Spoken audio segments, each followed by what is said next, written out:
La lutte contre l'immigration clandestine est au cœur des préoccupations des autorités guinéennes.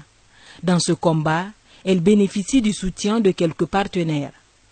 Parmi eux, Odette Mézène, ambassadeur de Conakry, capitale mondiale du livre.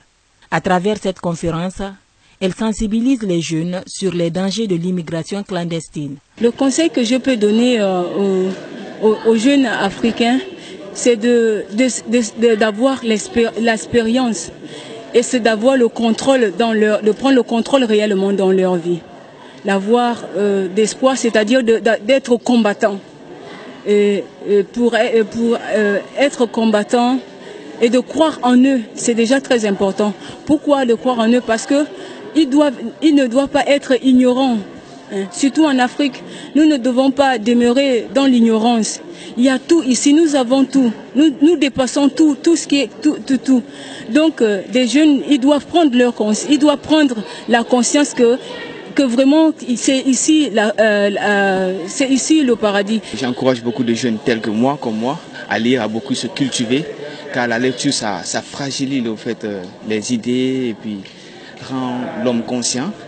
Et de deux, si nous voyons au cas de l'immigration clandestine, comme on vient de l'entendre à la conférence, il n'est pas interdit de partir en Europe pour aller suivre, acquérir plus de connaissances.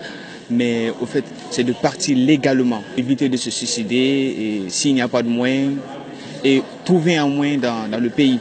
À l'occasion de la Journée internationale de la jeunesse, cette rencontre met un accent particulier sur l'entrepreneuriat jeune. Il faut que la jeunesse soit croyante et qu'elle soit sûre d'elle. Avoir l'envie de réussir. On peut partout réussir, mais on réussit mieux chez soi. Ailleurs, quel que soit ce que nous faisons pour ces pays, là où les gens immigrent, d'abord quand nous venons, on dit un immigré. Donc il n'est pas là, il vient pour demander des papiers. Sur peut-être, je ne sais pas, je n'ai pas les statistiques à main, sur 100 demandeurs, peut-être on accorde à 10, les autres deviennent des clandestins. Et il n'est pas bon de vivre dans la clandestinité alors qu'on est libre chez soi. Pour mieux toucher la jeunesse, Conakry, capitale mondiale du livre, compte produire des œuvres littéraires sur les méfaits de l'immigration clandestine. Un fléau qui aujourd'hui porte préjudice à l'avenir de la jeunesse africaine.